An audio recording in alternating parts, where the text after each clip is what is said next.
Welcome to the Nerd Party.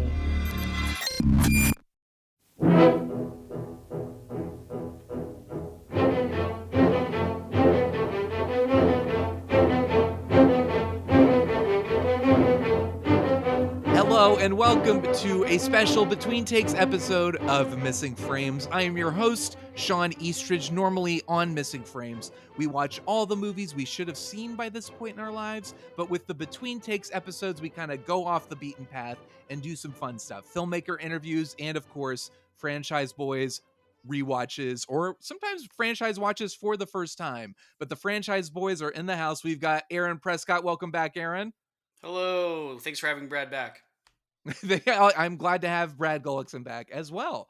Welcome back, Brad. I wish Aaron wasn't here. Oh my God, this is already off to a wonderful start. So this is the second part of, it's the 70th anniversary of Godzilla this year. And we have much cause for celebration. Aside from that fact, we have a great movie that was just released, Godzilla -1, that people are raving about and people should see, except I think today, the day we're recording this, Thursday, February 1st, is the last day you can see it in theaters. So oopsie, sorry. But that's okay, because we can start anticipating Godzilla times Kong. Yes, that's true. And that's coming out in March. So this is all working out to the podcasting universe's Plus advantage. Part 1 of the Franchyze Boiz Showa era podcast extraordinaire. Yes, that already exists. You could re-listen to that if you want to. You can re-listen to that and then just relive those moments and not even listen to this part. Just pretend you did. But this is the Showa era. We did the first 8 movies. So that's Godzilla, Godzilla Raids Again, King Kong versus Godzilla, Mothra versus Godzilla. And now I'm losing it. I'm not looking at a list. So I was trying to do it off the top of my head. I got the list in front of me. Go, Brad, go. Godzilla, Godzilla Raids Again, King Kong versus Godzilla, Mothra versus Godzilla, Ghidorah, the three-headed monster, Ghidorah. Invasion of Astro Monster, Ibra, Horror of the Deep, and Son of Godzilla. Did we talk about that one? Yes, we did. That was the last one we talked about. So we ended on a kind of bum note. And what's nice, though, is we've set ourselves up for victory here. Part 2 is kicking off with a bang because we're doing Destroy All Monsters. That's the first of this second part. The 9th Godzilla film, directed by Ishiro Honda, returning after a couple of entries by, how do you say, is it Jun Fukuda? Is that it? Sure. Let's say that. Jun Fukuda, he did Ibra, Horror of the Deep, and Son of Godzilla. And Ishiro Honda was like, you know what? Let me come back in. And I think the idea was Destroy All Monsters was kind of like an Avengers Endgame situation where they were like, this is the end of the franchise. Like, we don't know if we're going to make more of these. So let's just go all out and have a ball and bring in all the monsters from all the different Toho franchises and just put them in one movie and have them just destroy all monsters. Well, that's like the genius of Monster Island. It's like one location. Let's keep this budget low. Mm-hmm. Well, they didn't, though, because then they eventually go out to different cities. Yeah, they escape from Monster Island because they're being controlled by the evil aliens, and they all go to like the big like Godzilla ends up in New York, but like they go to specific landmarks in different cities and destroy them when they start going insane. And then the rest of it is it takes place in the distant future. 1990, is it 1990X or is it just 1999? It's hard they to usually keep put track. an X on there. They throw an X in there because it does look just like very futuristic. It's super sci-fi. We In stopped the using dub, numbers. they say 1999. Okay, let's 1999 is just funnier. So let's say it's the distant future of 1999 where we have a colony on the moon and we have people in space and Monster Island. And this is, I'm pretty sure, the first appearance of Monster Island in the franchise. Well, I think. I mean, are they trying to say? Are they saying the Son of Godzilla Island is Monster is that a Island? different island? Like, I thought that was Monster Island. Right. You might be right. Maybe what I like to think is that the Ibira Monster Island was first the island, and then Godzilla. They got frozen out, and then he had his kid, and then he brought all his friends along. So I like to think that's like an evolving, like, kind of refuge for wandering monsters. The Monster Island became kind of the refuge, and Godzilla just Yeah. brought all his whole posse there, and they're all Yeah. hanging out there. So we'll That- say that's what I destroy it, think. even if it's not actually canonically correct. We are saying on this show that this is the first amazing moment of Monster Island as we know and love it today. We're That's all what you're okay saying. with Yes, that. I That's a yes. bold statement. We're sticking with it. The But most miraculous thing about this movie is that it supposes that by 1999 all of the world has achieved peace. It's true. Even Star Trek was like, let's go forward a couple extra centuries before Yeah. we're just give us a little bit more breathing room. But it is impressive, and it's. I remember watching Destroy All Monsters because I was just going through a list of like what are the best Godzilla movies, like what are the top 10 Godzilla movies, and feeling my way through the franchise for the first time. And this was around, I think, 2014 when Gareth Edwards' movie was coming out. So I was just trying to like, okay, well, let me just see a best of. And I remember being just kind of, and I've mentioned this before, but just being sort of taken aback where I was like, I recognize some of these monsters, but why is Mothra a caterpillar now? And who are these? Why is there just a dinosaur that's supposed to be what is going on? And why are we in outer space and what's happening? I didn't know the lore, and that this was 9 movies into a franchise that had established that space aliens were involved in this. And I But just I don't didn't think know. that's like a unique situation. I think a lot of people get to destroy all monsters before they see many of the other films because it is lauded so much, and because it's called Destroy All Monsters. How do you not want to watch that movie? It is a badass title for sure. It's one of the best titles in the franchise, but that's a fair point. I think I will say for people who are like haven't taken the plunge yet, I think it really helps to watch them in Yes. order because you just get more out of it. You understand a little bit more of the lore. You can kind of appreciate what the franchise is doing and where it's going. But it was definitely Destroy All Monsters for me. The first time I saw it was an overwhelming experience. But watching it in the context of the franchise and watching it understanding kind of the more outlandish and ridiculous components of Godzilla, especially the Showa era, it's definitely a much more enjoyable movie. And it's I just think it's a blast. I think there are movies that you can probably skip. And I think maybe at the end of this episode, we should determine what are the best Godzilla films of the Showa era. Definitely. Because I like, does everyone need to watch Godzilla Reigns again? True. Look, I'm not going to argue with The you. answer is no. Yeah. And like, you can skip Son of Godzilla, right? Yeah, you The don't. answer is I yes. mean, all you need to all you need to know is that there is a Son of Godzilla, and he does show up. Like, he's the first to arrive at the big battle at the end, and it's like, what is this guy doing? I Like, think he hasn't been in this whole movie, and now he's here to fight Why the does fight. he look like that? And why think does he look like that? Why is this happening? Yeah. You would love Manila if your introduction to Manila is Destroy All Monsters. It's true. Yeah.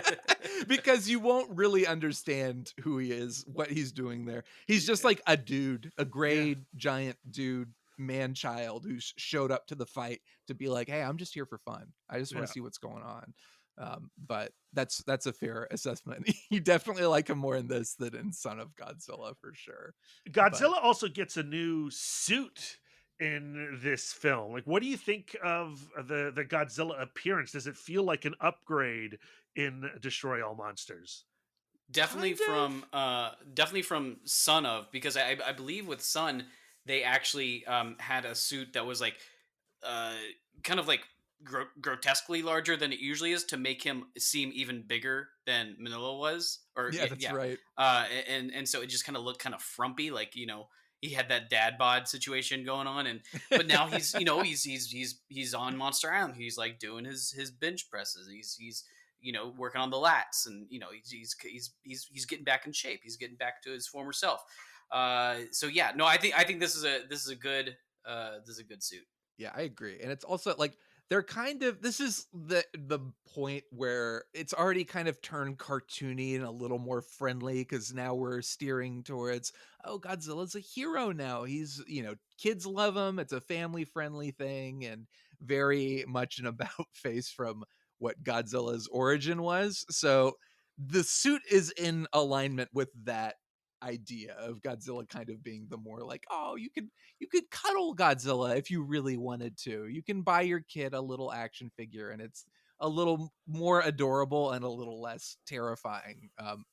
I think I enjoy my Godzilla a little more terrifying, but I appreciate the Showa era's kind of like halfway point doofy kind of silly looking Godzilla, whose eyeballs are kind of like look more like Kermit the Frog's than an evil radioactive monster that's going to destroy everything. I don't want to repeat the same argument that we had on the last episode, but I really do still appreciate this version of Godzilla that's not necessarily silly, Sean, but is a friend of Earth, right? I And as do long as like you're that. on Team Earth, Godzilla's okay with you. But if you're not on Team Earth, if you're King Ghidorah, Godzilla, he's going to mess you up. I'm okay with that too. To emphasize, I think the look of Godzilla, like when he becomes friendlier, is a little silly. He looks a It's a little bit googly. more like a Muppet. But I do like hero Godzilla. I like Godzilla. I love, and we talked about this before, but I love that 2014 Godzilla kind of set us up with the marketing to think like, oh, it's another like Godzilla's a monster destroying everything, and then he turns out to be the hero of that movie. So I'm into it. And I'm okay. Like I think it's a fun suit and it works really well, especially in the moments when he's dancing or just being a goofball and flying through the air and doing things that inexplicably he's never done before, but suddenly has developed the power to do. But what do are we? I've always wondered, going back to this, why. I know that Mothra, I think Mothra technically died in her last appearance, but I was always a bit bummed that it's the caterpillar version of Mothra and not the actual Mothra. Is that just me? I don't know if there was a justification for that. It just felt a little disappointing. And maybe maybe with Ghidorah, they were like, oh, we don't want to deal with any more flying monsters in this, but it could have been that. It could have been just like with so many monsters like up on screen. It's kind of like less to deal with all at once, and just having the little cute little grubby guys. It was kind of like let's go with these guys. Our little RC cart guys that can shoot the spindly web things, because Mothra doesn't do that, right? So yeah, that's true. If I'm going to be honest, I'm going to tell you that this Mothra in this stage is far creepier and more upsetting than the Moth stage. Yeah, I agree. Yeah, so it's like on a couple levels, I'm like, why is this? Which is why we don't want to see it on screen, Brad. Ever. And it's thinking about it, but like if this is supposed to be the last monster movie for Toho, I don't know if it was supposed to be like.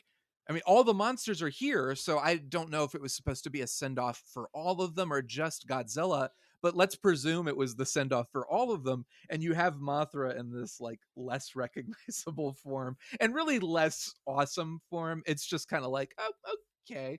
It was something that really confused me when I first watched it, not understanding, like, oh, there are different versions of Mothra and various states of growth. And it was just something that bummed me out a little bit. But there's cool stuff in the movie. There's some really cool shots. There's like a devastated cityscape at sunset shot that looks amazing. There's also just like, I get it. Like the guys in suits does look very silly from today's standard, but there's really cool stuff and effects that they do. Like with King Ghidorah, just like flapping its wings and the dust clouding around, like just little details like that to give it that sense of scale and the sense of like, oh my god, these monsters are gigantic, they're huge, they're larger than life.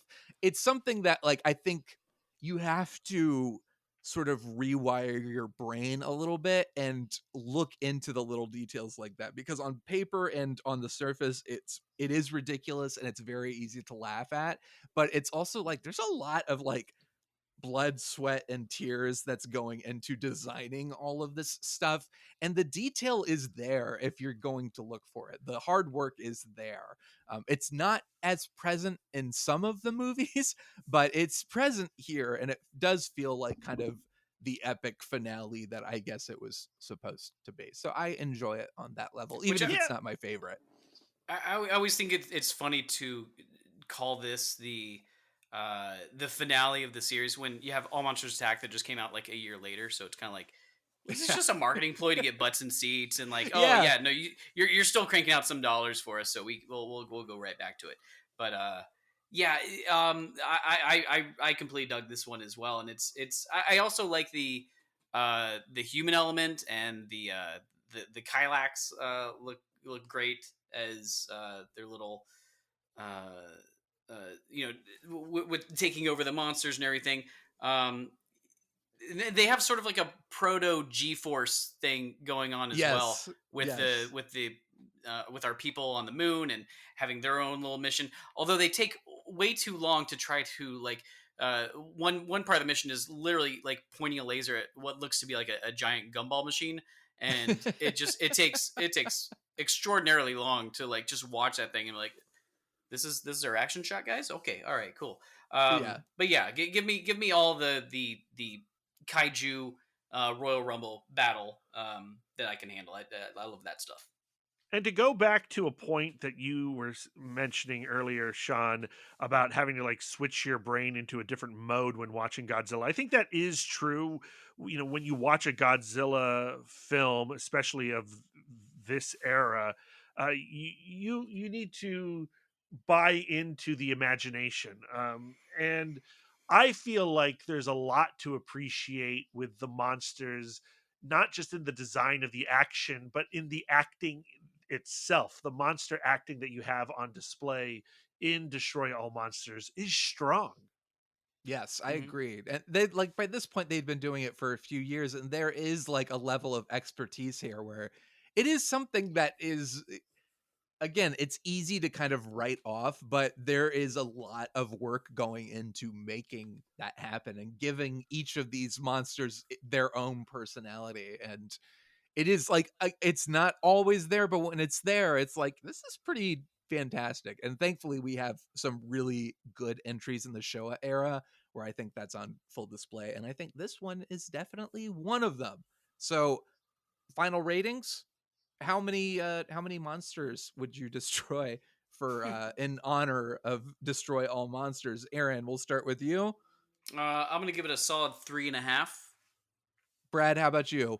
I go 4. I'm gonna knock it up a half monster. Go for it. I will side with Aaron and do 3.5, and that is that. Now we're moving on to I guess it should have been as exciting as Destroy All Monsters with a title like All Monsters Attack.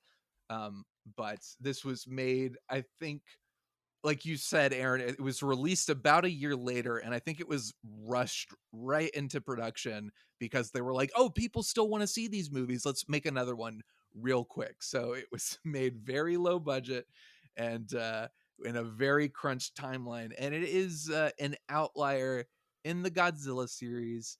It's very, very odd. Brad, how do you feel about All Monsters Attack? It's 69 minutes long. Which is something that it has going for it, at least. Some would say it's 69 minutes too long. This is definitely not one of my favorite ones, especially coming off of Destroy All Monsters. The human story of this one, this poor latchkey kid, Ichiro, just, you know, it's a hard sit for me, but I do appreciate that they're like trying to, I think, comment on the social issue of latchkey children at the time. Like, I think they are trying to say something, but I'm not listening. Aaron, would you agree with that? I wholeheartely agree. This one makes me I am angered sometimes when I just think of this movie.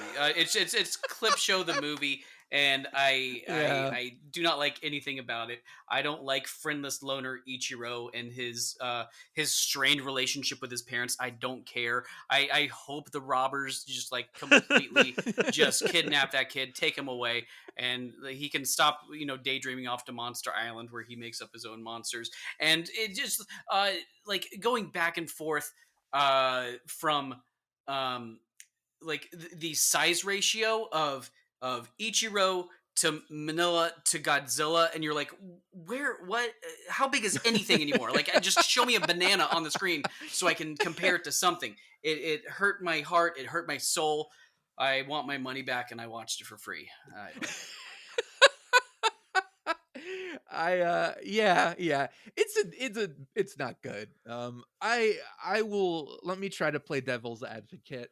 I think Brad, I think you were onto something where there is it's Ishiro Honda, and I think he tries to imbue even the lesser iterations of Godzilla with some level of social commentary. Strangely, this is one of his favorite Godzilla movies, or it was one of his favorite Godzilla movies. And I think a lot of that just has to do with the innocence of the film and the like protagonist being a kid who imagines like, oh, I have friends and I can beat up my bullies and stand up to the burglars, but like none of it really works at all. And then the movie is also incredibly confusing in its messaging. And Aaron, you I think touched on this in your Letterboxd review, which again, all of these are fantastic reviews that everyone should check out. I like At every what single one. Brad Anytime like an Aaron literally review comes out, I like it. I'm just waiting for him to read one. Exactly. I will encourage everybody to read them because for me, going through these, it was a lot of fun to go to your reviews, Aaron, and reference them. But you bring up there's kind of like a like Home Alone maybe John Hughes was a big All Monsters Attack fan and Yeah. got some ideas for Home Alone from this movie. But the message of the film is incredibly confusing. So it's like be your own person and like stand up to your bullies and your fears. But then at the end of the movie, after he stands up to the bully and fights him, then like they were taunting him and trying to get him to like abuse this worker who I The can't poor remember. painter just doing his Yes, the job. painter. This guy, they're like, yeah, go like scare him and make a noise and knock him off the ladder and it'll be funny. And it's kind of like, well, that's kind of cruel. And he refuses to do it. But then after standing up to the bully and being like, yes, I'm my own person, he then goes up to the painter, scares him, and the guy falls off, and all the kids laugh at him. And it's like, wait a second.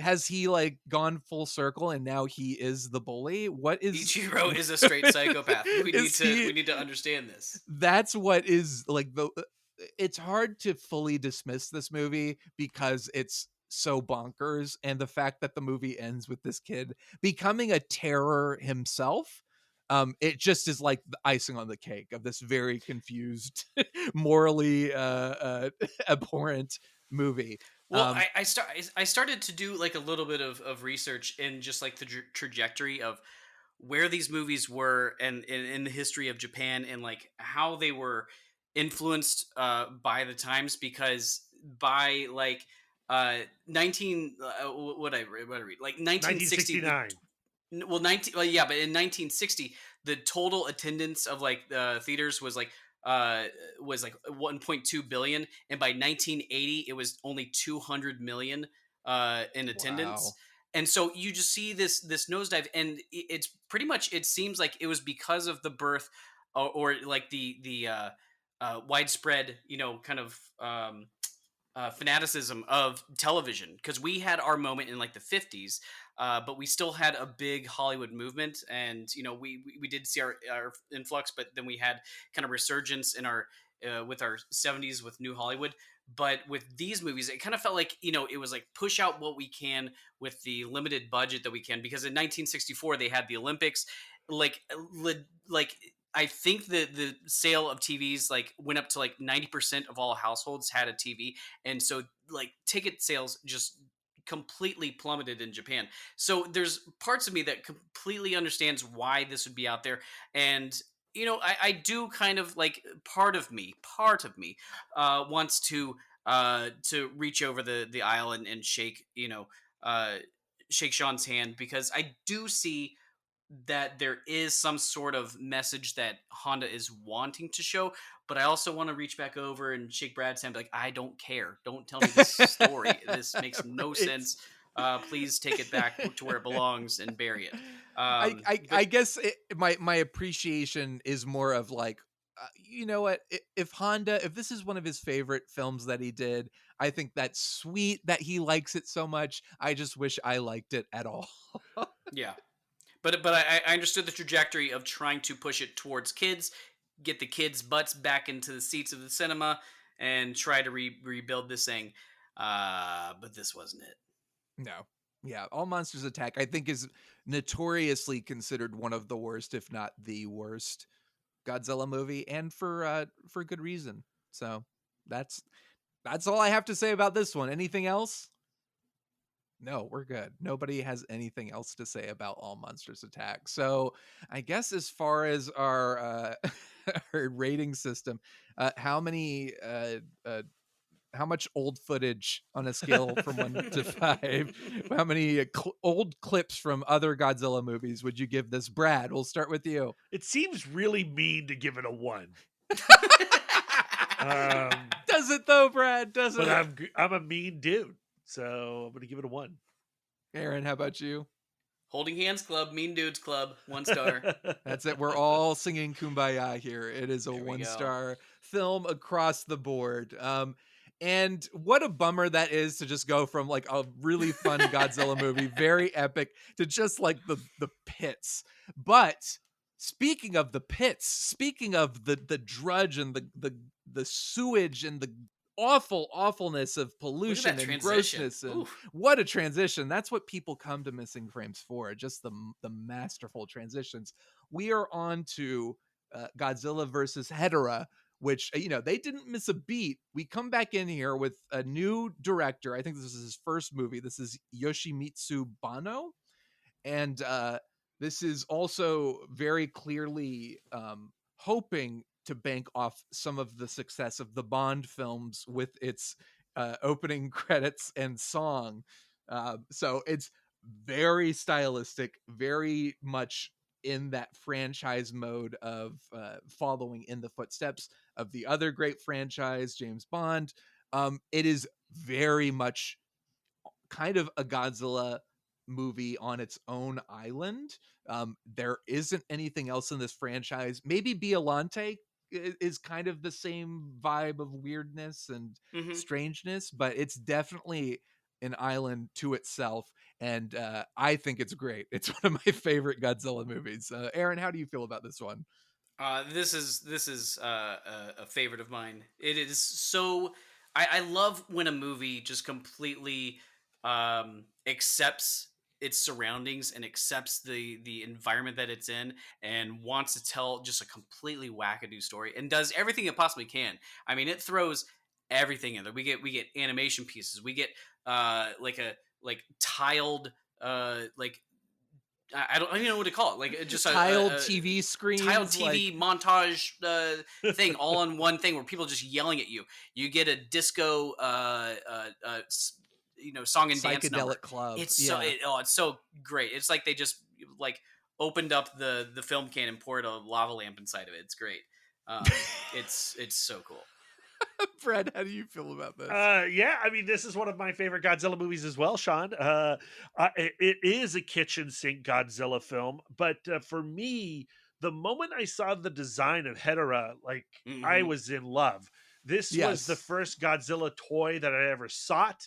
Whenever I find like a nice vinyl Hedorah figurine, I have to own it. He's just so cool. And then when he becomes like that flying sludgy disc, it's really upsetting. Let's just call it like it's Godzilla's fighting a poop monster in this movie. Yeah. That's like at the end of the day, and that's that's part of why it is so wacky, and also part of why it's so great. Well, the movie is at the end of the day, aren't we all fighting poop monsters? I mean, we're all fighting poop monsters of our own, really. That's just life, baby. That's the message of the film. The film is incredibly heavy-handed with its messaging. You know, you look at the last film and it's like, we're going to comment on latchkey children, and now it's like, we're going to comment on pollution. Yes, The world is dying. there's a literally the theme song that plays more than once throughout the film is like, everyone died because the pollution, we're terrible, and humanity sucks, and we ruined the earth. And it's like, this is great. And you can play it today, and we still haven't learned anything. No, yeah. Yeah, like I like the James Bond stuff. I like the music. I love that animated sequence. I love this the kid. Like, I love everything about this movie. It is such a good time, and it's breezy. It's yes, longer than 69 minutes, but it still rips. It still goes by really quickly, and I'm sad when it's over. I am too. And I do think, like, a lot of what makes it so breezy and appealing to watch is just how weird it is in comparison to every other Godzilla movie. There's been some weird stuff like, you know, aliens and outer space and all that stuff, but this is just a different kind of psychedelic and strange. And I mean that, like, with all, like, so much love. Like you said, Aaron, like, there are animated interludes throughout the film that just kind of are inspired by nothing but like work.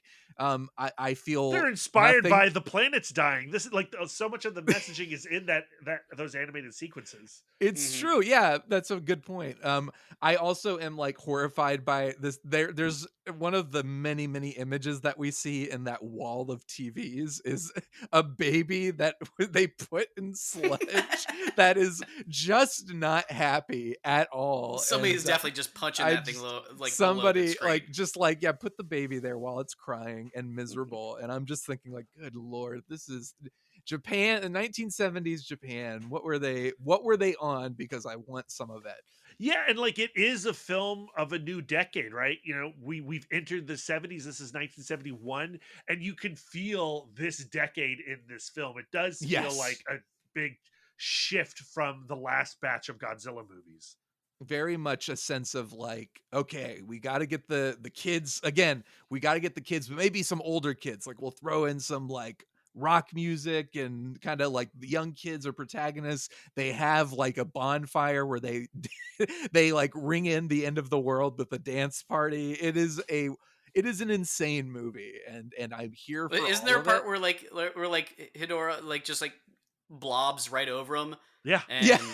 And they turn into skeletons, and like you see like just an old couple to the side just like watching, like a bunch of pervs. Like, oh my gosh, it's great. But it is like, I think part of like, you know, all of this is hilarious and wacky, but it is kind of disturbing too. It does have that like weird psychedelic, like it kind of like puts you on edge a little bit. A lot of the Hedorah stuff, like the injuries Hedorah causes, like the guy who, you know, in the opening, the dad whose face is half burned off, and it's like, whoa, this is nasty. And Hedorah is just kind of nasty in general. There's lots of like just shots of sludge and gross polluted like something or other going through the streets. Like, he invades the dance club and it goes down the stairs and everyone's terrified. Like, there's some I almost forgot about that that shot you were talking about, the dad at the very beginning when he's diving, and the kid out on the shore with his knife just waiting for him,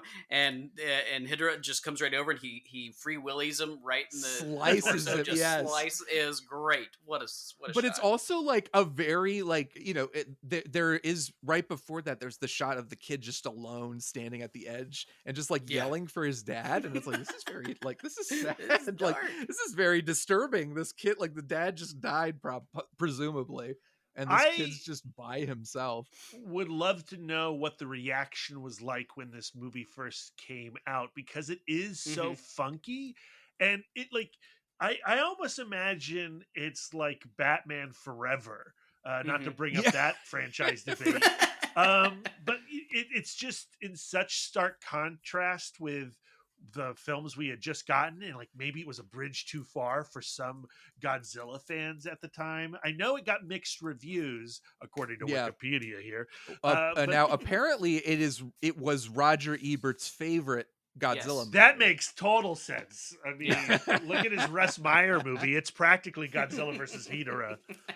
Yeah, I'm looking through Wikipedia at the critical response section, and it's a lot of like some people. Okay, all right, well, okay, whoever the 50 worst films of all time, it was included in that. Oh, But get we're back. also like that was a 1978 book, and what was largely available were the American dubs, which typically like butchered these movies anyway. So that I'll give them a pass for that. Can But we take a moment though, uh, in talking about the Americanization of these movies?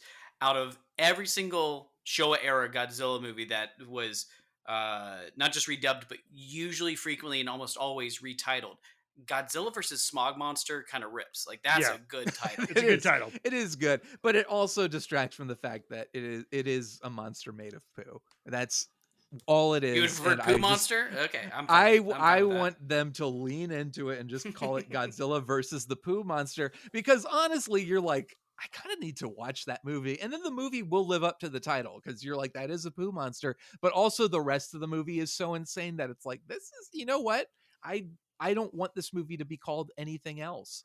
I love the fight with Godzilla because it genuinely, Godzilla, I think, really comes across as our hero. It's interesting to have like a showdown between the old threat to, quote unquote, the old threat to Japan, Godzilla representing like the atomic bomb, and now this new threat, pollution, and now Godzilla has become the defender of Japan against this new threat. But it's a genuine like smog monster Hedorah. He's pretty, as silly as he can look, is pretty creepy, and there's some really effective stuff, and it's very disturbing, and it's definitely a foe that you're like, oh, this guy's really like laying into Godzilla. Like this is a good fight. Like it feels like there's some actual stakes, and Godzilla's in danger of losing this one. I think it also kind of needs to be said that at this time you start to see the transition into not a more mature styling of Godzilla fighting, but you get to see a little more graphic, I guess, because I think at this time the original special effects artist Eiji Tsuburaya, I believe he passes away the next year, and within this one and like the last film, he was really just kind of on as a supervisor sort of position, and just kind of was like overseeing things but not really in charge of things. And so that's why you start to see like the a little more graphic stuff. There wasn't as much blood in this one, I don't recall, but there's still some more like little tiny things that were a little more felt like scandalous for a Godzilla film. And that was because I do kind of appreciate what Tsuburaya wanted to bring to it, because he had such a fascination with bringing magic to kids specifically, and so I love that part of it. But I also do like seeing some blood and guts every once in a while. So I'm conflicted. But I think we get to see that here a little bit in 1969 or 70, or where are we? 71? 72, 71. 71. 71.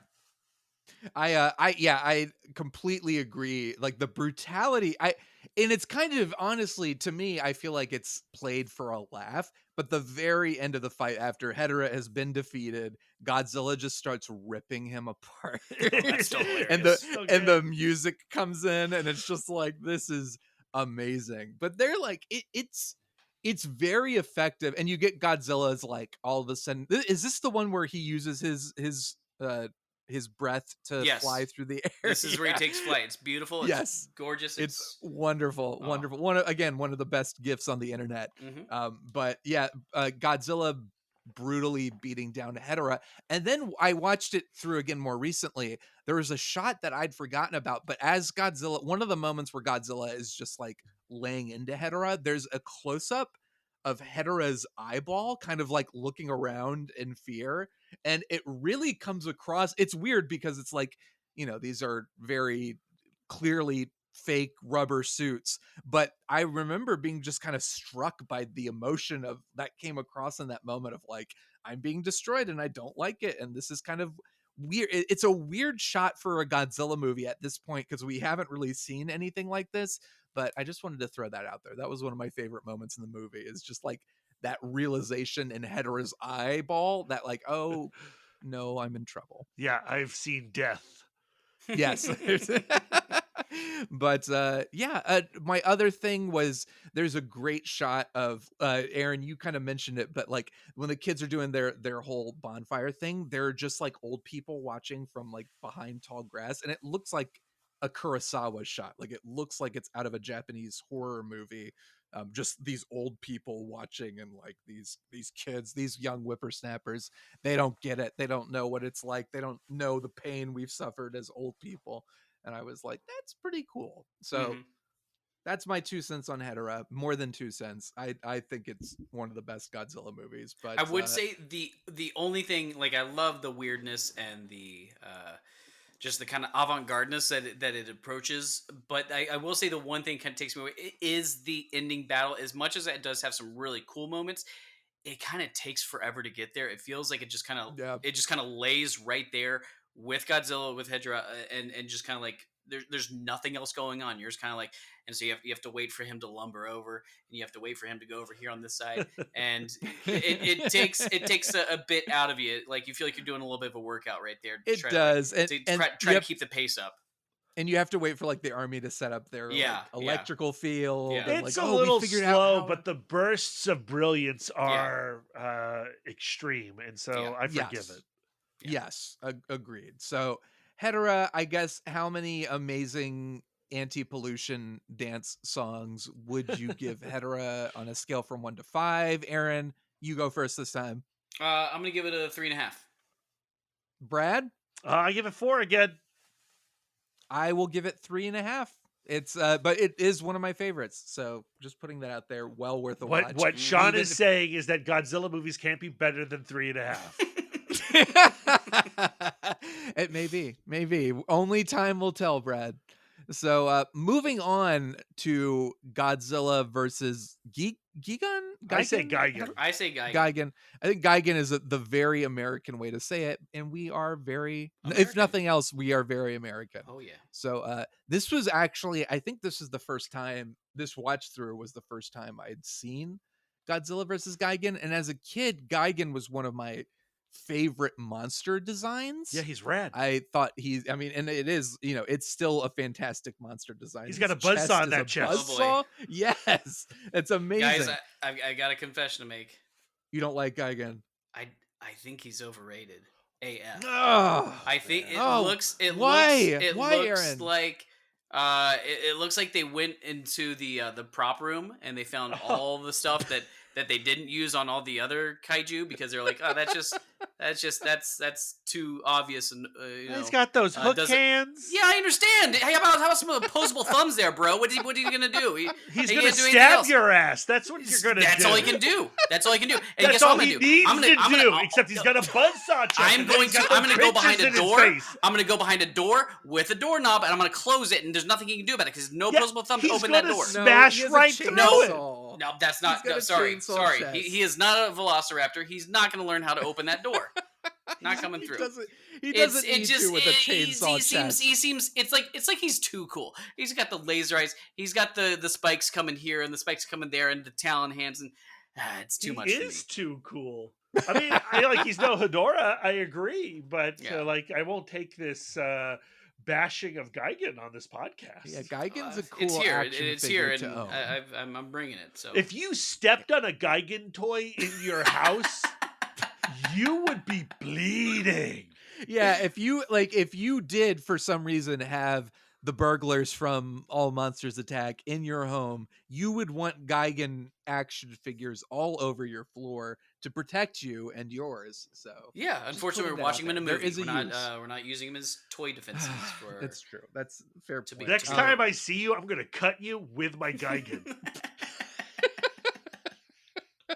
So Godzilla versus Gigan, first time watching it for me, and I was expecting it to be a little bit cooler, a little bit. Oh.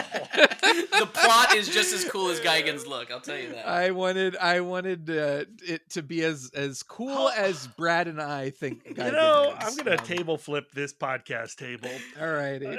Like the opening, with like these insects coming in to like take over the theme park. It's upsetting. It's upsetting, and I feel like that's actually happening at Disney World right now. You may be right. Yeah. First of all, the main character in this is he is a comic book artist, I think, or graphic. Yeah, manga. Manga or he's manga or manga, comics. manga. Comics or manga. Yes. So he is hired by this theme park, which is a front for these cockroach aliens. But it's a weird thing. It's They're the like, same plot of Gremlins 2. What? Because David in Gremlins 2, he's the concept artist.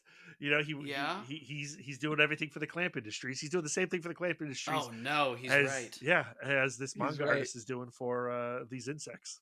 Man, oh man! Well, but I didn't Gremlins understand. 2 is far superior. I'll just put that I'm not going to argue that. That's right. The theme park, the Godzilla, whatever it's called, like the piece. Like, it's called World Children's Land. World Children's Land, and it's supposed to be a representation of like world peace. And it's like, why Godzilla though? Why is it Godzilla? I guess by this point, have you not been watching these movies? Yeah, he just protects us from Hedorah. He is a protector, but it's more of a like, do you really want Godzilla to have to protect you from all the it's the not monsters a choice that are coming in? It's not a choice. You have to have Godzilla to protect you. You're lucky to have Godzilla to protect you. And if Godzilla was protecting the Earth as he is in this universe, you would build theme parks to him. That's fair. Okay, good point. All right, I scratch that. The world would be much more peaceful if every national park had a Godzilla tower in them. Yeah, like I think that is something I will not argue with at all. I have been, you gentlemen have shown me the error of my ways. But as far as this movie goes, so we have cockroach aliens again.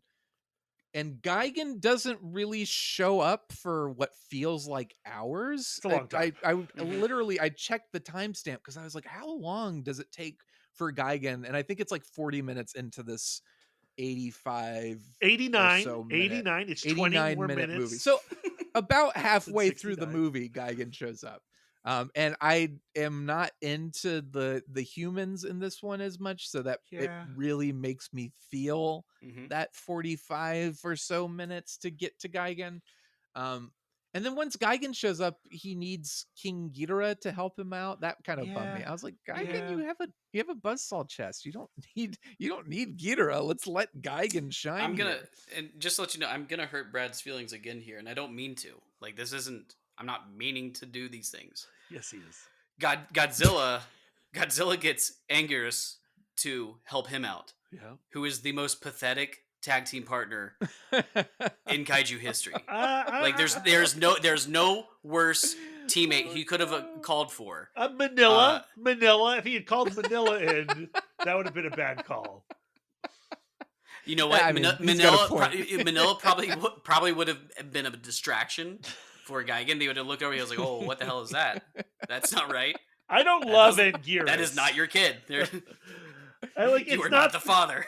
This is not the Royal Rumble that I would pay $50 for pay-per-view for. Yeah. But I still just really like the Gigan design. That's all I'm saying.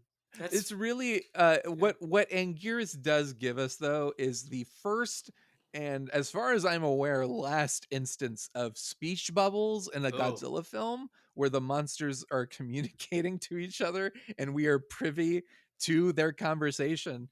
And most of their conversation is just Godzilla saying, "Hurry up," and Anguirus saying, "Okay." Yeah. But you know the American dub is like, I watched the Japanese sub on this one, but I went back because I remember hearing it ages ago. And the American dub, they dub in the voices for Godzilla and Anguirus. Oh no, it's awful. I don't it like. It sounds like one of those like one of those like smoker throat box vibrator things, but like almost in like a record Come scratching on, sort of like Anguirus. Anguirus, hurry up! Like it's bad. It was a Yeah, that's choice. not what I What was want it my like? What Godzilla was to it sound like? Can you like. say it again? I just YouTube it, okay? No, Just, I Just want to hear rewind, your just version rewind of it. it. I'm good. They take forever to get to the like Godzilla. Literally half the movie, Godzilla and Anguirus are swimming, and Godzilla is like, "Hurry up, we got to get there," and it's taking forever. And Gigan and them That show is up. not in Gremlins 2, by the way.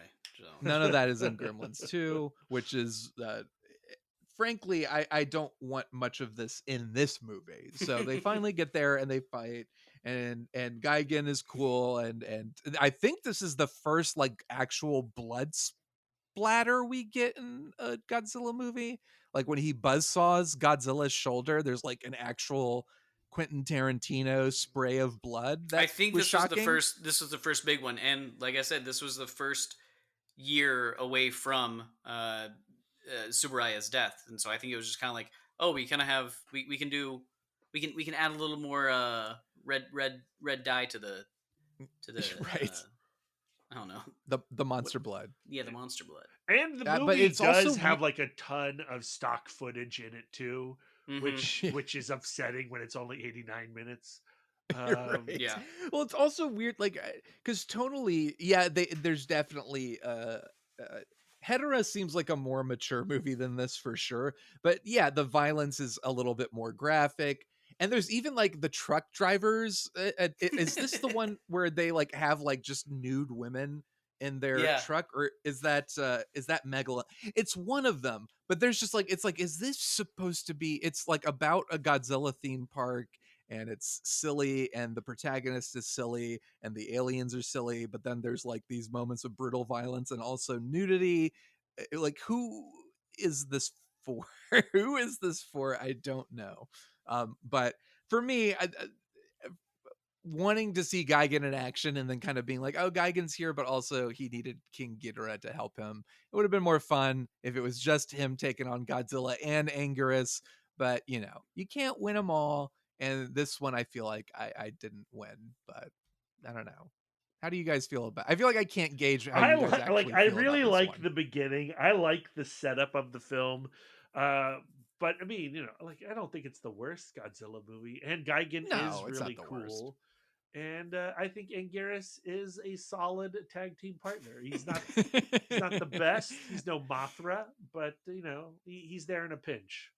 Yeah, the speech bubbles make up for. I a like lot, the I speech think. bubbles also. I do think the speech bubbles are fun. I think they could push it even further, and I think it's thematically correct considering that our human hero, is a manga artist. Mhm. Yeah. Mm. Well, it is weird. It's again, that's another like kind of very much leaning towards the kids angle. Like it's like family friendly, like, oh, they're talking to, like, that's what's weird. The spurts of violence versus like, oh, fun speech bubbles. We're kind of like joking. Tonally, it's all over the place. But Aaron, do you enjoy this one? How do you feel? This one's a little bit of a trek for me. I have to get through it. Like I said, Gigan, I understand why he looks cool. I think it's a little too forced. I feel it's like the kid that's just like that's trying to spike up his hair into a mohawk, but he's really just a tool. Just Let's give him more pouches. Yeah, exactly, more pouches. This is the Rob Liefeld of kaiju monsters. And yeah, I'm not a big Anguirus fan. He does have the reverse spike power lunge, which is what I'm going to call it. But Godzilla has to hold the other guy still in order for him to do his power move. And other than that, like he's literally just like flailing around on the ground. So it doesn't do anything for me. The space cockroaches are a real treat. This is all I really want out of this movie is the Godzilla Tower. That's all I want. Agreed. And I also, this movie does have the truly magic moment, that the kind of magic moment we can only get in the movies, where I think Ghidorah crotch zaps Godzilla, and Godzilla has a very intense reaction to being zapped in his crotch, where he kind of dances around a little bit and then grabs his crotch in agony. really one of the top cinematic moments of all time for sure. Yeah. So I will give it credit for that. We also get what I am sure was not an intentional homage to the 400 blows, but the last shot of Godzilla looking at the camera, I was like, oh yeah, 400 blows, great. Oh, I need to go back and watch the ending again. Some Truffaut. We got some Whoa. Truffaut in a Godzilla movie, of Yeah. course. Great. That's all I have to say about this movie. That's So it. final ratings. How many Godzilla theme parks do we give Godzilla versus Gigan, Aaron? Two theme parks. Brad, how many theme parks would you give? How many theme parks would you give Godzilla versus Gigan? I give it 2.5. I give it an extra half star just to be more positive than Aaron. Okay. And I think it is also worth noting that this was Nakajima's final time wearing the Godzilla suit. He's been playing Godzilla since the original movie, and this is the movie that he goes out on. And at least he kept doing a couple more movies after All Monsters Attack. Yeah, that's true. I think I am siding with Aaron on this, and I'll give it a 2. Love the Gigan design, don't love much else about it. But thankfully, Gigan, Aaron's favorite kaiju, has a chance to return in the next Godzilla film, which is Godzilla versus Megalon. And I was confused for the longest time because I think on the Criterion channel and in a lot of the stills you see of this movie, it's Jet Jaguar in the photo. So for the longest time, I thought that was Megalon, and I didn't realize Megalon was actually just kind of a lame beetle monster.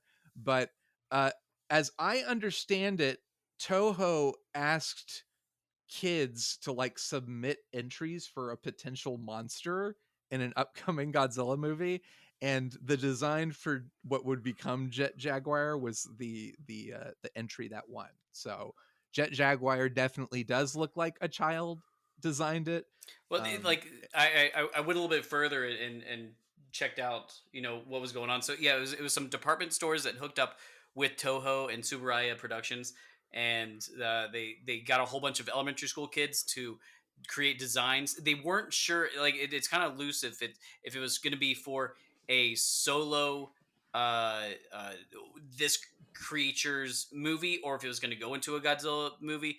Either way, it definitely felt like it wasn't a Godzilla movie because Godzilla takes forever to get here. But supposedly the kid who won, he had submitted this character called Red Alone, and they then gave it to one of their effects guys to create it for the screen, and it sounded like he was kind of sick of all these Ultraman knockoffs. So he's just like, I'm just gonna, I guess he literally said that he wanted to make it intentionally, quote, unattractive and obnoxious. And the only thing that really stayed around from the kids' original drawing were the kind of feather antennas and the primary color pattern on the torso.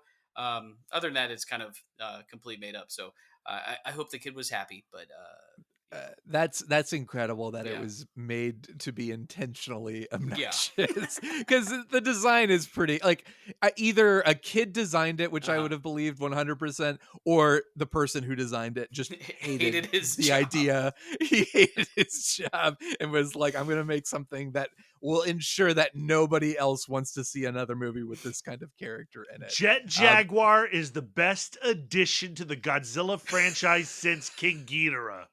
Listen, I'm not totally gonna disagree with you. As dumb as I don't he think looks, I would either. As dumb as he looks, I kind of love him. I love him. Here's what I have to say about Megalon. It's very, very short.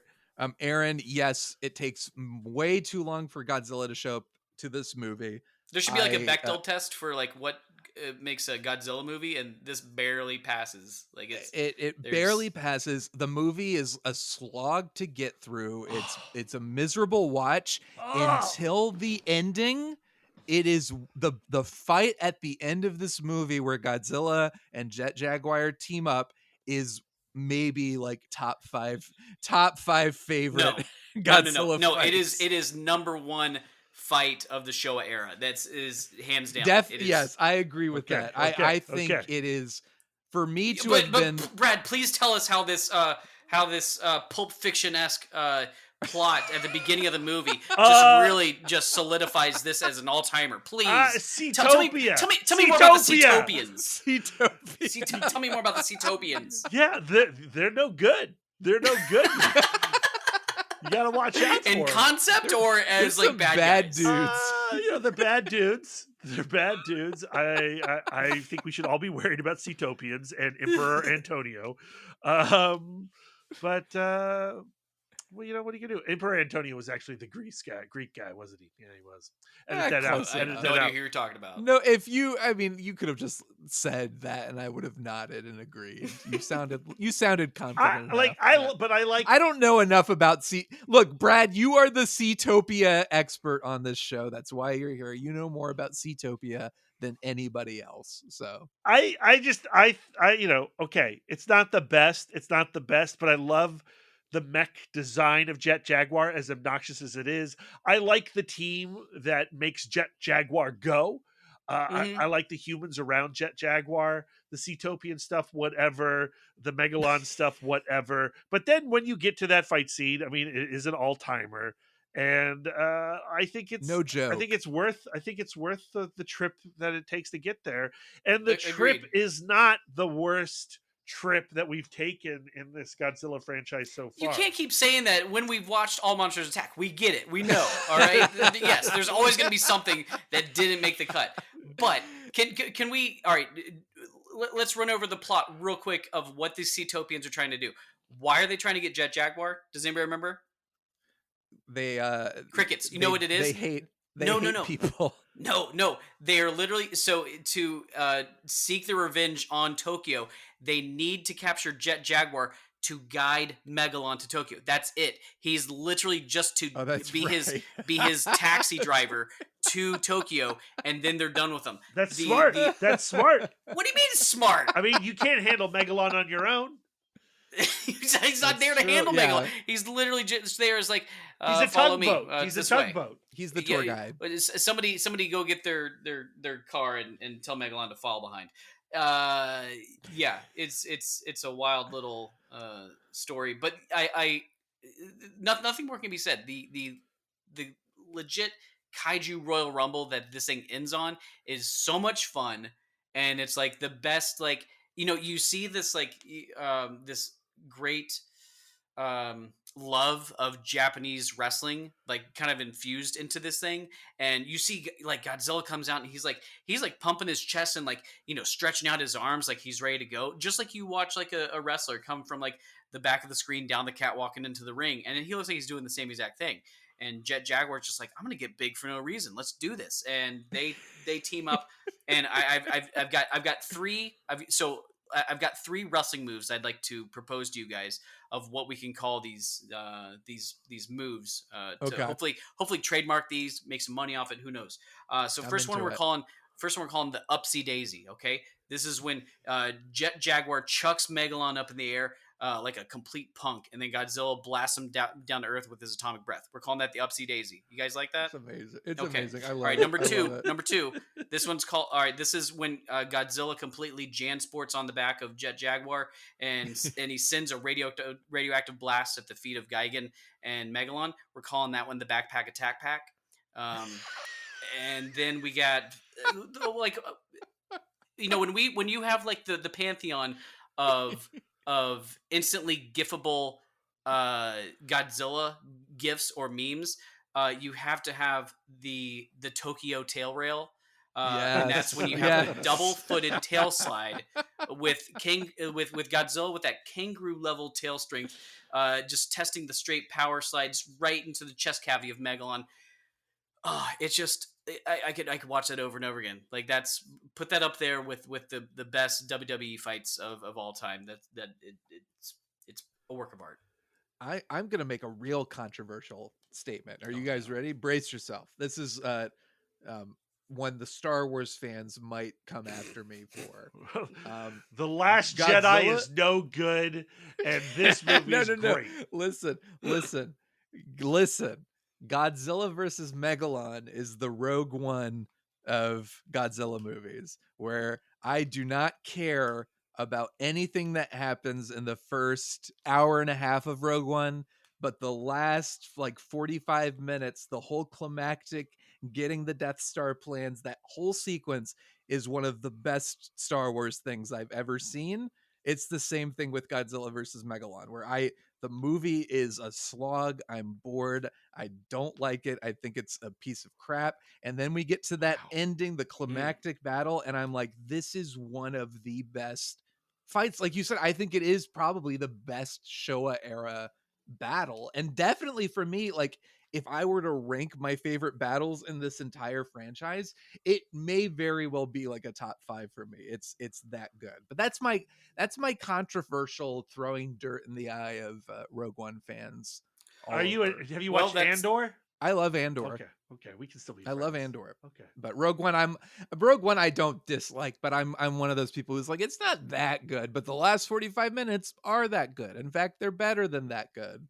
But it just occurred to me, I could have kept my mouth shut and kept my family safe, but I just had to throw my Star Wars shade out there. So my thoughts. I was expecting more pushback, but I don't hear any I mean, disagreements. I'm afraid that I'll just go ahead and say that I don't like any of Rogue One. Ooh. Oh my goodness. Okay. All right. it just happened. I don't believe you. This has I become like a the Rogue Vader One thing at podcast. the end a little bit. You like the Vader? Oh my a goodness. little bit.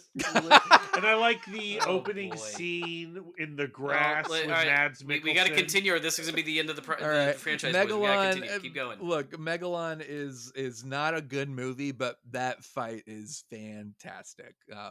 Brad, how many Godzilla Jet Jaguar handshakes would you give Godzilla versus Megalon? I give it 3, and it probably is all because of the last sequence of the film.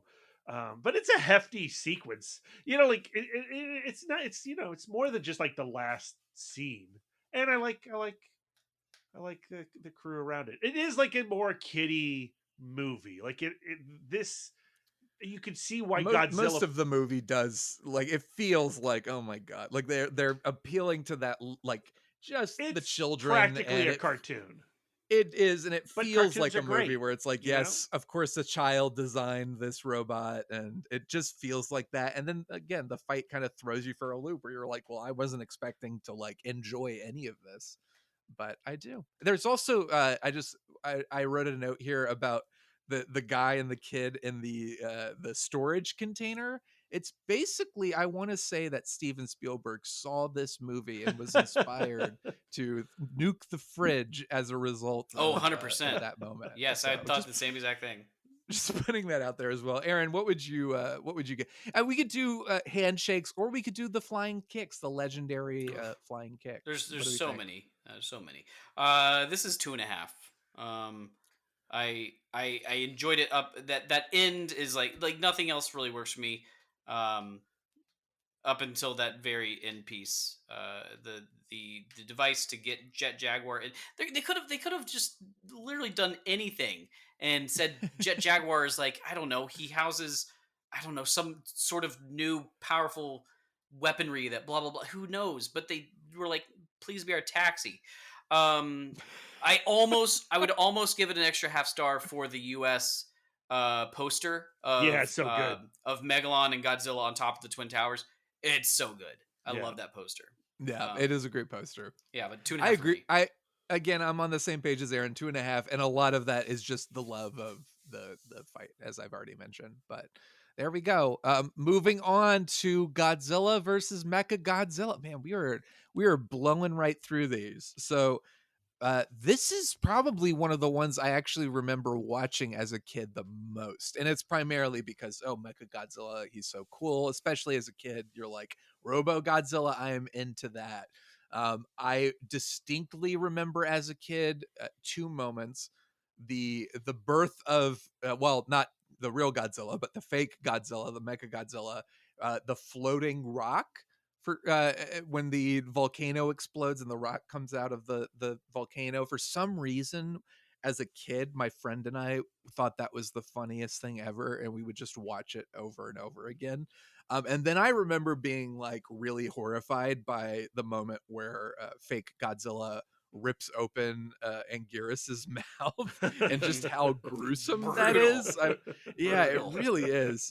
But this is one of the ones that I remember watching as a kid and enjoying as a kid, not loving so much now. I'm actually, for a villain as cool as Mechagodzilla, it's the same thing as Gigan for me, where I'm like, we couldn't have had a better movie, but I don't know. Brad, how do you feel about that? It's interesting that you say that this is the one that you watched the most as a kid, because I feel like I didn't see this until much later.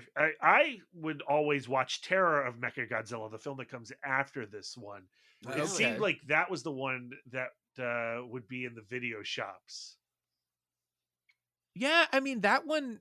Yeah, 'cause it was Not to unpopular. jump ahead, but like their Terror of Mechagodzilla is a direct sequel to this, which Mhm. I more explicitly I think than any Godzilla up to this point has been like a sequel. Like I don't think any of them have been that directly connected.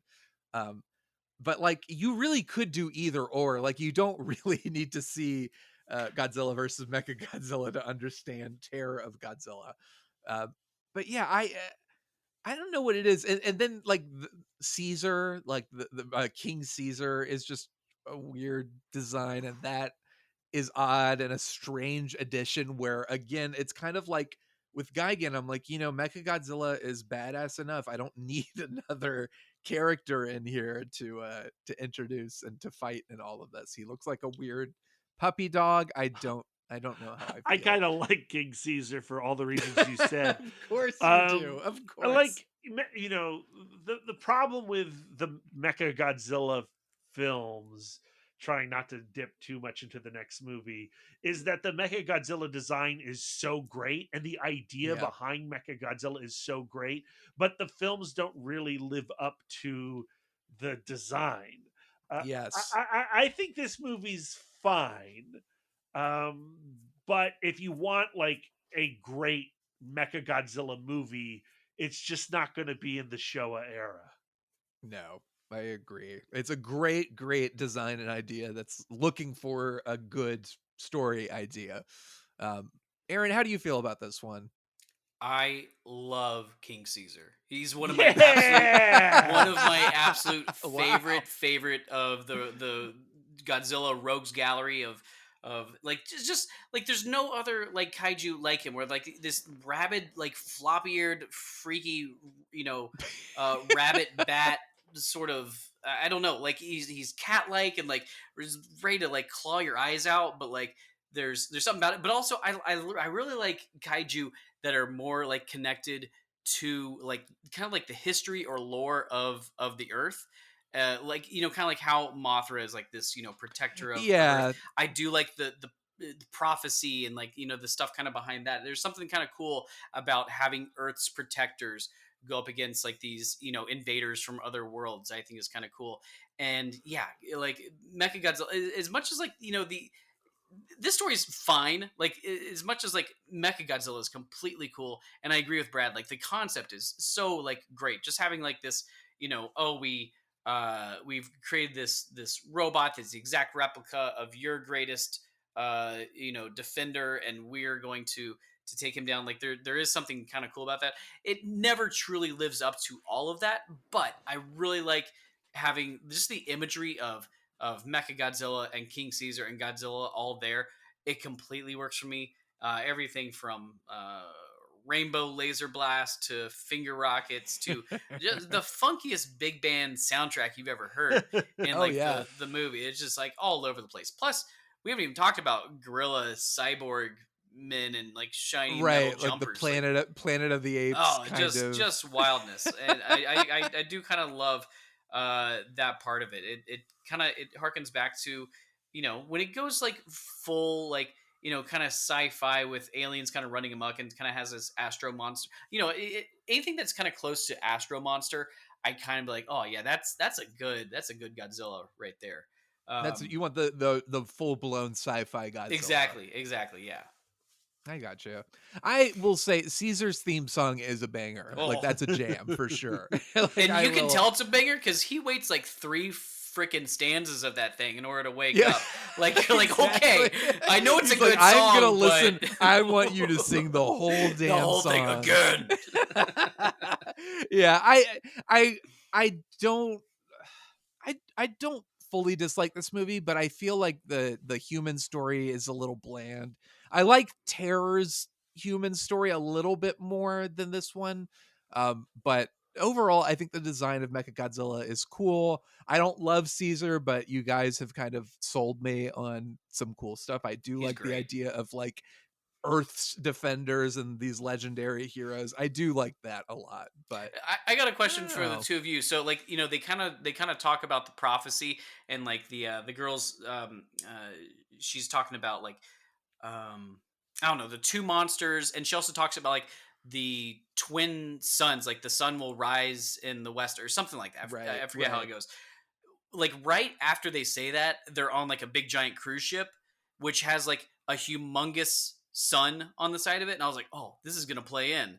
You know, it's I don't know, something gonna be like, you know, that's where the sun's rising, and I was getting ready to like put all the pieces together, and it doesn't show up. I was like, does anybody else see the sun on the cruise ship and be like, oh, that's part of the story? I did No? not notice I that did not notice at that. all. All right, just me. I I'm noticed like, the where's Sergio Leone Mechagodzilla? reference at the end or during the battle What was Yes, it? that's with the standoff, yes. Oh yeah.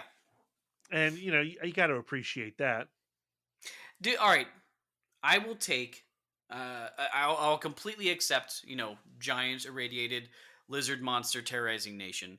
I'll completely accept the an asexual, abusive single father that neglects his kid. We haven't seen him since. We don't know what's going on. I'll take the ability to power slide on his tail, or you know, levitate in the air with atomic breath. Can you guys please sell me on the concept of like magically becoming magnetic? I need help. Electric. Yeah. I need help on this. The finishing move is he turns magnetic. Yeah, and that's how because he's going to defeat. he's connected to the poles of the Earth, right? Oh my God, So shut he's up. in You're- alignment with the You make planet. me He so is mad. the great I hate defender. when you do this. I hate when you do this. You start talking. It's You Magneto. start It's talking, Magneto. talking, and it makes no sense. Godzilla becomes a magnet in this Yeah. movie, and that's how he brutally murders Mega. Again, a pretty brutal murder. I know it's a robot, but still, It's like savage, he ripped off that dude's and head. it's fun to Yeah, watch. it's But like very confusing. you know, it's the Superman thing. Like early on when they were writing Superman, they're like, "Oh, how are we going to get him out of this? He's got heat vision. Oh, he can, right. you know, turn back Right. time. You know, Yeah. Superman does what he's got to do, and Godzilla Yes. does what he's got to do. That's If he's fair. got to turn That's into a fair. magnet, he's going to turn into a magnet. Right.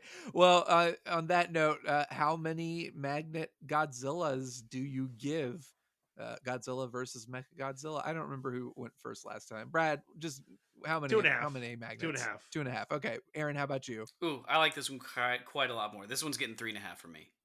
Okay, I'll do 2 for this one. And now we've reached the end of the Showa era. This is our last Showa era film. It was also Ishiro Honda's last Godzilla film. He came back for one last go round. And it was also, or is also to this date, the least financially successful Godzilla film. And it played a big part in why the movies took a pretty long break after this one was released. But this is Terror of Mechagodzilla, not to be confused with Godzilla versus Mechagodzilla, not to be confused with Godzilla against Mechagodzilla, and not to be confused with Godzilla versus Mechagodzilla 2, which is not a direct sequel, but its own thing. We'll get to that later. But Terror of Mechagodzilla, I will say this. I think it's got a more involving story on the human side than Mechagodzilla, because you've got all these weird like characters and like this evil scientist dad. Some And would it's say too always much. yeah maybe too yeah. much. It's always difficult because sometimes characters reprise their roles, not all the time, and it happens actually very infrequently, but the same actors appear in a lot of these. And sometimes it's difficult to say, wait a second, this guy played a scientist in Godzilla versus Mechagodzilla, but now he has old man makeup and he's crazy. So that's not the same character. It's just the same actor. It's sometimes difficult to follow who is playing who and whether or not they are actual carryover characters from the previous film. But just putting that out there, there's an evil scientist dad who turns his dead daughter into a cyborg. There's more going on here plot wise. Aaron, I think you're right. You're right on the money. It might be a little bit too much, but it's a little bit more involving than Godzilla versus Mechagodzilla. I was a little confused as to why the mad scientist was mad and why he was mad at his people. Because is it because they had stolen his secret 11 herbs and spices? Is that what it was? That's what I got from it. Okay, Yeah, I think right. that's what it was for sure. Okay. Yeah, a lot of it doesn't make sense. And then one of my favorite lines in any film, when the man who falls in love with the robot girl, and she's dying in his arms, and he tells her, "You may be a cyborg, but I still love you." And put that on the poster. Brought many tears to my eyes. After Katsura has shot herself in the head. Right. I think it was the chest, wasn't it? Yeah, the chest. And this is before that. Like, she's dying in his arms, and he says, you may be a cyborg, but I still love you. And then she shoots herself. Okay, maybe she just couldn't stand. I don't think she wanted to be with him. Like, take a hint, bud. Take a hint. Take the hint. But it's, it is kind of, it's cool that Ishiro Honda came back and had one more, but it also is not surprising that this was not super successful. It was convoluted. There were parts of it. Yeah, the whole thing for me just kind of ebbs and flows all over the place. It takes way too long and says way too much and brings way too many characters in to get to that point. But I do like the kind of the final battle, not necessarily the battle itself between the kaiju, but the way it kind of splits up and tells kind of the two stories of what's going on the surface with Godzilla versus the Titanosaurus and the Mechagodzilla 2 versus what's going down below with the Interpol guys and the cyborg lady and the mad scientist. It had a nice split, a nice flow, and it was much more somber, and I kind of dug that that's what Honda was going for. It feels like Honda is always going for some sort of thematic journey as opposed to just big spectacle. Like, whether we agree with it or not, right. He gave us All Monsters Attack, and there was a theme there. Even again, if Brad and I don't want it, we don't want it. But he's going for something, and I feel like he was going for something, and this had that sort of feel to the end that had a little more gravitas than just like, oh, here's a cool finishing move. Which I also really like. So, I'm a split personality here. I do like that Godzilla rips off Mechagodzilla's head again, nice. But then Mechagodzilla is prepared for this and sprouts another tiny head to fight off Godzilla. How do we feel about Titansaurus? He's fine. That's the worst kaiju. Worse? That's the worst one. Dude, there's one that looks like a straight T-Rex. What is his name?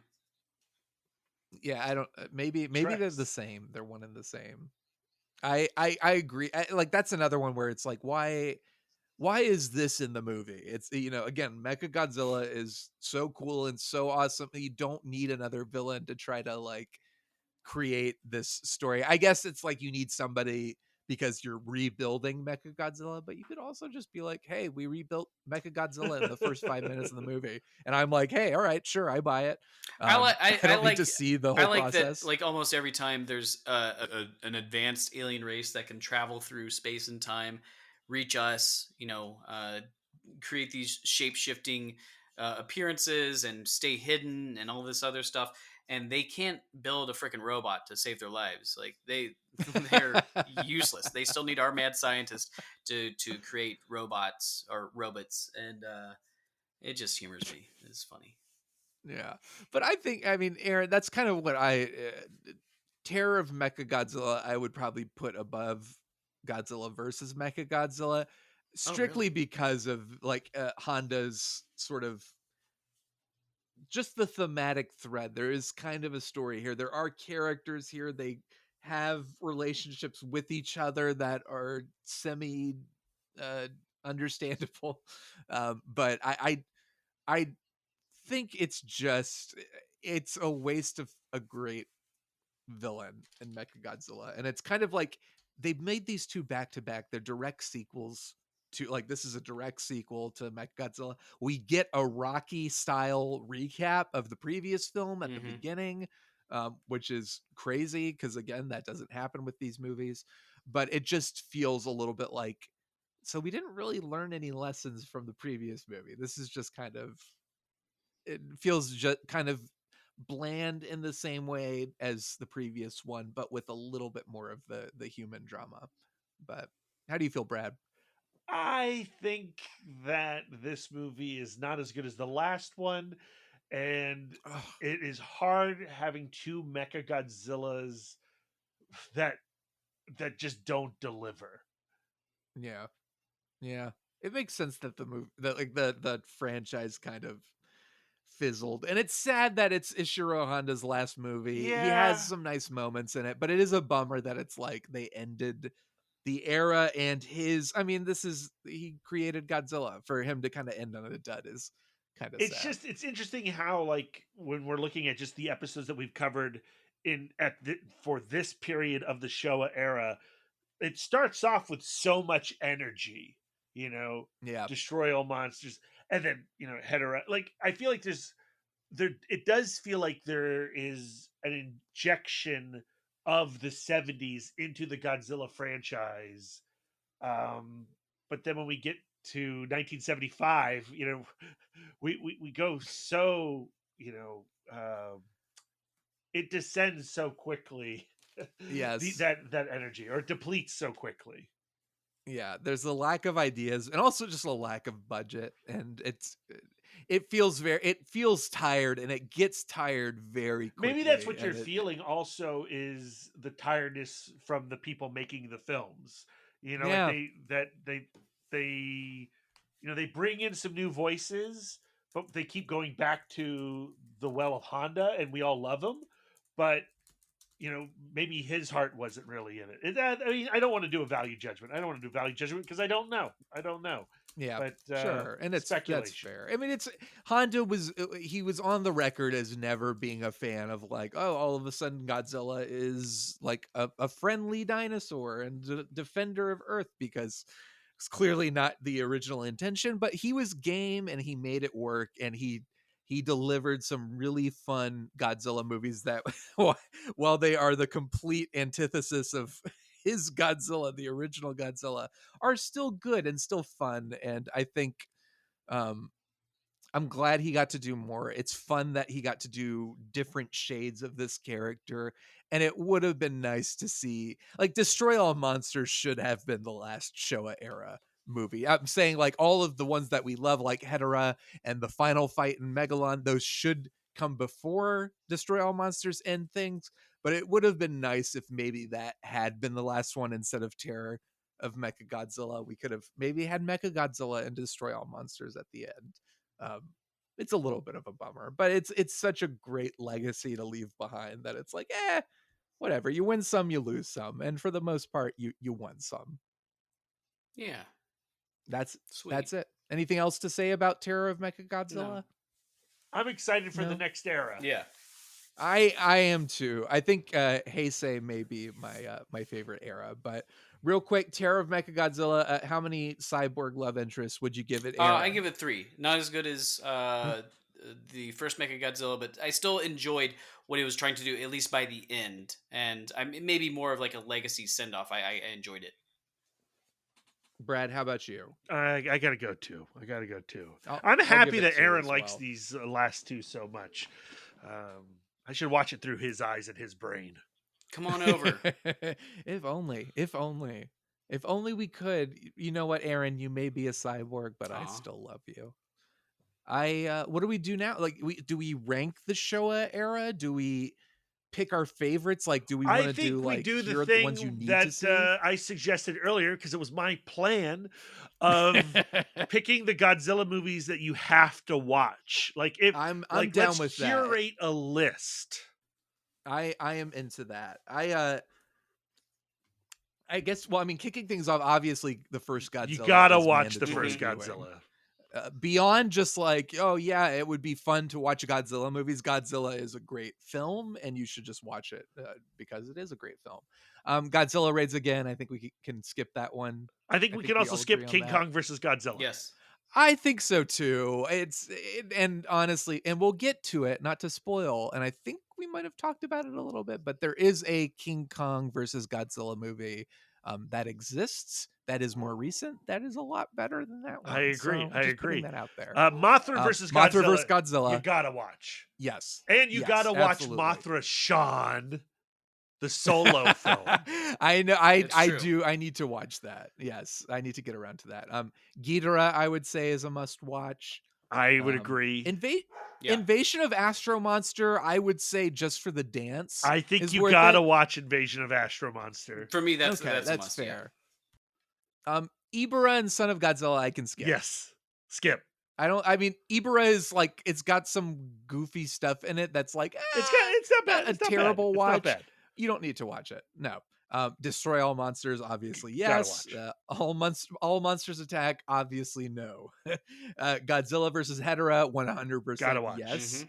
And then I would probably skip Gigan. Honestly, I don't know if that's one I would put on my must-watch list. I I honestly, think- as much as for what I like about them, I don't know if they're essential needs to watch to completely understand Godzilla. It does kind of get into the cliched sort of what it takes to make a Godzilla movie. At least what I think what the outside spectators would say, this is what it takes to make a Godzilla movie. Just Godzilla versus blank, fill in the blanks, throw some darts Yes. at like, oh, space aliens, mind control, villain from another movie, go. There's lots of that. Right. I think you Yeah, have and to Gigan- watch Megalon. I think you have to watch I Megalon think, for well, Jet here's Jaguar. what I would say. I would say skip Gigan and watch the last 30 minutes of Megalon, because you could really jump into the movie without knowing anything and be like, sure, yeah, Jet Jaguar, giant robot, teams up with Godzilla, I'm into it. I think I've said it before, I'll say it again, it's one of the best fights in this entire franchise. And then sadly, I would say skip both Mechagodzillas. I mean, like, they're not my favorite, but I think you have to pick one just because the Mechagodzilla concept is so important later on in the franchise. I think we can go with Godzilla versus Mechagodzilla. Okay. So we got 1, 2, 3, 4, 5. Because you got to get the King 6, Caesar in there. 7. So we got that's about 7 of 15 movies, about half of Yeah, them. yeah. And then I mean, you can throw in like and a quarter of 7 and a quarter, and the quarter being the ending of Megalon. So Just then, watch everything except for All Monsters and Raids. We're good. Yeah, that's fair. That's Aaron's curation. We know where he is. I am also curious to know of the Showa era what you think is the best Godzilla movie. And for Shawn, let's say other than yes. 1954 You can Godzilla, skip because that that's one. obviously the best. I don't know about that. I don't know about that. Oh, you wouldn't say that's your favorite? Not for me personally. Okay, well, what's your favorite? Well, my favorite is Godzilla versus Hedorah. Okay, that I would say outside of Godzilla, 1954 Godzilla, that's my favorite as well. Aaron, what about you? I don't know. This is. You have to do I'm gonna it. go Hedorah. I think there's too much to say about like the idea behind it and the look of Hedorah himself and the message and the wackiness and the avant-gardeness. I love all that stuff. So it's completely different, and I got to go for that one. Yeah. We are all in agreement practically. So That's wild. that is crazy. This is the I'm most surprised. aligned I think we've been in anything. But all right, well, this has been great, and the journey will continue. We will be back continuing the 70th anniversary celebration of Godzilla with the Heisei era, which again I think might be my favorite era of Godzilla. Lots of good stuff to look forward to. Aaron, where can the good people on the internet who are listening to this episode find you out there? You can find me at A Cool Hand Fluke. on Letterbacks. Goodness gracious, Letterboxd, Instagram, Threads, and Twitter and whatnot. I don't say much, but I do like to write some reviews. So come find me on Letterboxd. When he says He when he does like says to things, lurk. they're worth it. Yeah, They're worth it. I tell would that to say. my wife. Brad, how about you? You can find me on all social medias at Mouthdork, including Letterboxd and Blue Sky and Threads. And then, of course, I host Comic Book Couples Counseling with my wife, Lisa. Our latest episode is a very long conversation with Todd McFarlane. I kept trying to end that Oh conversation. my And Todd God. was like, nope, we're still talking. Good Good for stuff. him. Absolutely. And I'm at Shawn Dorman on Twitter and Shawn Dorman05 on Letterboxd. Find me there. And don't look at my Godzilla rankings yet, because there's more to come. So stay tuned. Thank you, everybody, for listening. We will see you at the movies.